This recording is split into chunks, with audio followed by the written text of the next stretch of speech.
जीवन और धर्म ये दो ऐसे विषय हैं जो प्रायः अलग अलग दिखाई देते हैं, लेकिन जीवन धर्म के बिना व्यवस्थित और संतुलित नहीं हो सकता। सभ्यता के विकास के साथ ही अगर देखें तो धर्म का भी विकास हुआ है।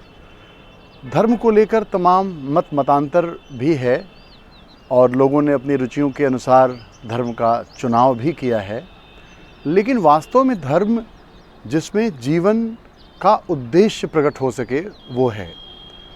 अब जब बात इसी को लेके आती है तो ईश्वर भी एक बहुत बड़ा विषय बन के उभरता है और कई लोग ईश्वर के निराकार स्वरूप को मानते हैं और कई लोग ईश्वर के सगुण रूप को मानते हैं, पूजते हैं। जब गुण के साथ आप ईश्वर को देखते हैं तो ईश्वर एक व्यक्ति के रूप में प्रतिष्ठित हो जाता है। जैसे हम गुणवान हैं, गुणों से युक्त हैं और किसी न किसी गुण की प्रधानता हमारे व्यक्तित्व में दिखाई देती है, तो हम ईश्वर को भी इन्हीं गुणों के साथ देखने लगते हैं और फिर ईश्वर को रिझाने की, मनाने की, या कहीं वो नाराज़ न हो जाए, या फिर तमाम तरह की मान्यताएं बना लेते हैं और फिर हम एक तरह से अपना ही व्यक्तित्व जो है पूरी तरीके से ईश्वर पर एक्सपोज करते हैं, इम्पोज करते हैं कह लीजिए।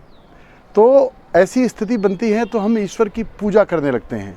अब ऐसे में ईश्वर की पूजा करके बाकी हमारा कर्म क्या है, इससे हमारा ध्यान विचलित हो जाता है। जबकि ईश्वर के अवतारों पर विचार करें, पुराणों की कथाओं को देखें तो ईश्वर ने उन परिस्थितियों में क्या किया जिसको हम अवतार मानकर पूजते हैं।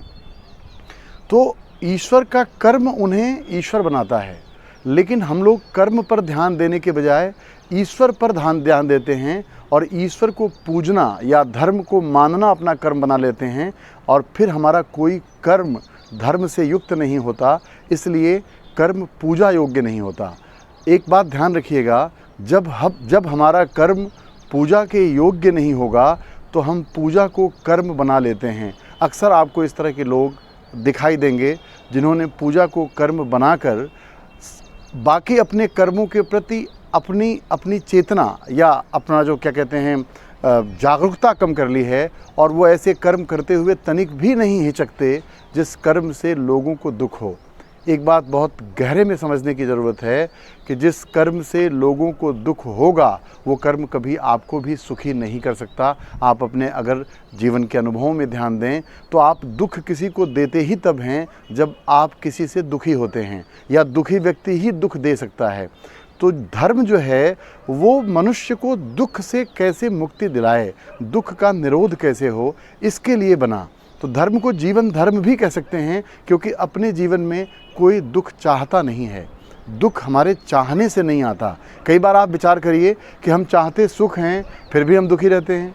तो इसकी वजह क्या है? इसका वजह सिर्फ ये है कि जीवन धर्म का हमें ज्ञान नहीं है और हम लोगों को बताने में माहिर हैं। तो एक बहुत बड़ा एक जीवन में ये कह सकते हैं असंतुलन या जीवन में एक संघर्ष खड़ा होता है कि जो बात हम लोगों को बताते हैं वो हम जी नहीं पाते, या जो बात लोग हमें बताते हैं वो भी जीते हुए नहीं दिखाई देते। इसलिए फिर जीवन धर्म चूक जाता है और लोग धार्मिक हो जाते हैं। धर्म को लेकर के थोड़ी देर का सोलेस ले पाते हैं, थोड़ी शांति पा लेते हैं, लेकिन फिर भी वो अपने कर्मों से मुक्त नहीं हो सकते। तो कर्म से मुक्त होने का या कर्म पर शासन करने का कि आप जो चाहें वो कर्म करें। और आप क्या चाहेंगे? आप चाहते सुख हैं तो जाहिर सी बात है कि कर्म भी ऐसा होना चाहिए जो सुख दे, और सुख देने में किसी एक व्यक्ति को सुख नहीं होगा। सुख देने वाली जब बात आएगी तो वो कर्म आपको भी सुखी करेगा और जिसके लिए जो उससे संबंधित है वो सारे के सारे लोग उससे सुखी होंगे।